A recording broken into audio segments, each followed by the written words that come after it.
This is part two of my movie review that I was doing of uh, the last Christmas film.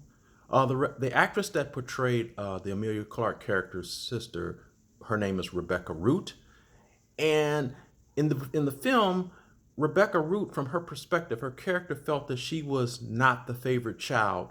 Uh, from her perspective, she felt that she was looked upon or given the second shrift between the two sisters. Amelia Clark and Rebecca characters were sisters in the film, and the way it was portrayed as they were growing up, it seemed like um, Emma Thompson favored the progress and the actions of the Amelia Clark character. I mean, again, that's how uh, the actress Rebecca Root's character felt about it.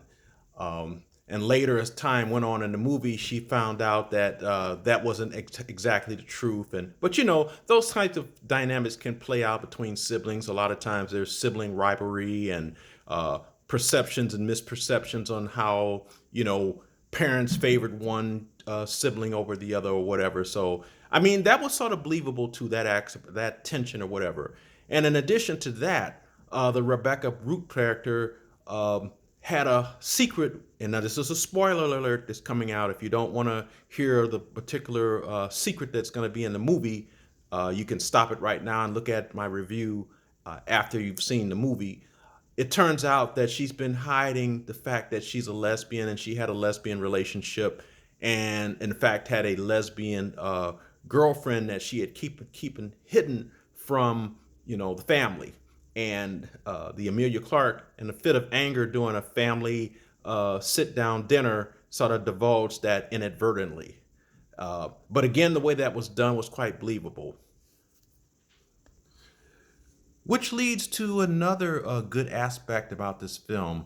This film had a lot of diversity, not just in terms of racial diversity, but ethnic diversity, sexual diversity. And it was done in such a way that it was incorporated into the storyline. It's not, it basically, it wasn't beat across your head, like you should, you know what I mean, like a social message type film. It was just like, enduring a natural course of life experience. In this particular character's life, these are people that she met. She met an interracial couple, that being an East Indian woman and a British black man who were married.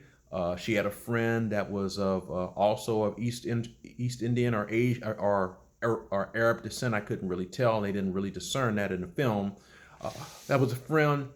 There was also a person that was probably a transsexual that played as some type of administrator. And I mean, some of these things were just incorporated, or most of these were just incorporated as sort of natural transitions in the scenes. Like if they were going to, so like for the example I gave of the individual that was probably a transsexual, the Amelia Clark character and Emma Thompson, who was the mom, were meeting with this administrator, and he was just, I mean, the person that was a transsexual was meeting them in the course of his job. It wasn't like any message that was trying to be imparted or whatever. So I thought that the diversity aspect was very good in the film also.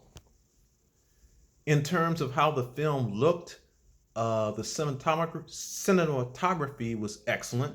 The colors were quite vibrant uh, and rich. It was very visually stimulating to look at. So from that aspect, it was very good. Also, a very good viewing experience from that perspective.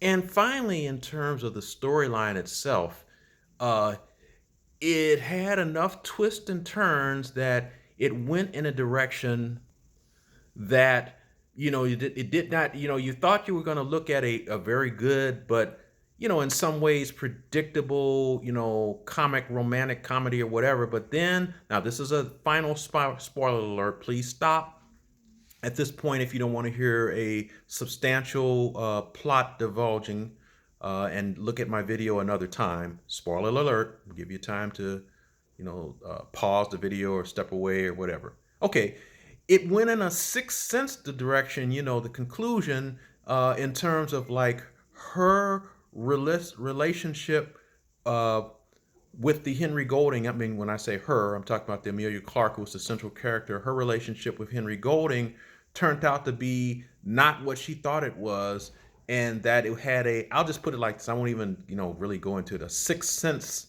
Sixth Sense, if you remember the Bruce Willis movie from almost 20 years ago or 20 years ago, went in that direction, and it was because of an injury, a life-sustaining injury that she had sustained, that being the Amelia Clarke character, and she had to have surgery. And it turns out that the surgery she had, the heart surgery, was the heart that she received of the Henry Golding character, and that was the connection, much of the connection, between the two, and all the interactions that she thought that she was having with them uh, turned out to be uh, not true, or at least only she was imagining that or perceiving that, but and then when you look back at the movie, or when I look back at it, it's sort of like you could kind of see that some scenes where you thought that they were interacting together or whatever, you might have wondered. I'll just give one example, uh, where they were on when she was supposedly walking with the Henry Golding character, and she had to change from her work uniform. She always wore an elf uniform to go to an audition because she was an aspiring singer and actress, and she was always auditioning. And she went into a doorway to change, and the Henry Golding character was supposedly standing and blocking her from the viewpoint of people walking by on the street. But like some construction type worker guys passed by, and they wolf whistled at her, and like they could see her. But when the scene was initially shown, it looked like that Henry Golden was like standing in front of her, and she shouldn't have been able to see. But what it turns out, as I indicated, again, the spoiler alert, I've already given that.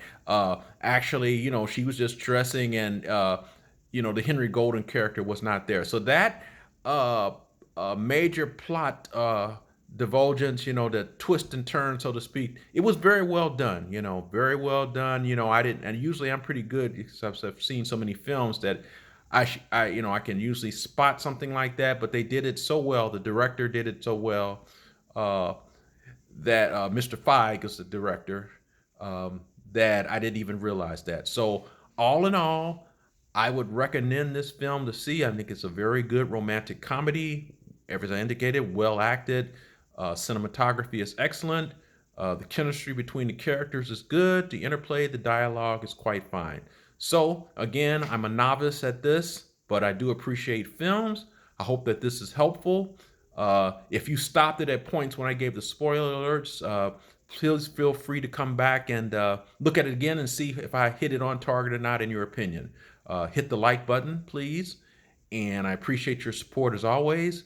And this is Reign of Tears. I wish you all the best as the holiday season is coming up, but not just the holiday season, all throughout the years and through the years. So peace, love, take care.